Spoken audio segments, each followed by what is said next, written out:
In the triangle above, the sine of x degrees is 0.6. What is the cosine of y? So we're given a right triangle, and that's nice. And we know that, of course, this angle is 90 degrees. That means that the sum of these other two angles, in other words, x plus y, would equal 90. And there's a special name for angles that add up to 90. We call them complementary angles.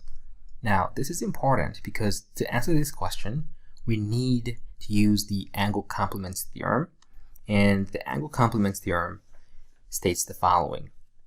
If two angles are complementary, say for instance, you have a 30-degree angle and the complement of 30 would be 60 degrees. This is just an example, and then we'll attempt this problem in a minute.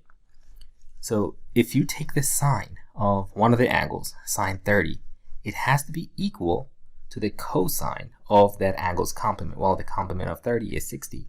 So it has to be equal to the complement of 30, cosine 60. And vice versa. It works both ways. So if you start off with the cosine of 30 degrees, then it must equal the sine of 60 degrees. And that works every single time.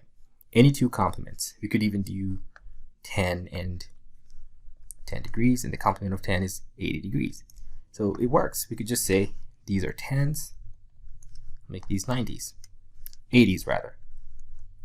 So that rule is what we want to apply here. Because x and y are complements, we know that they work. The sine of x is going to have to be equal to the cosine of y. They are complements.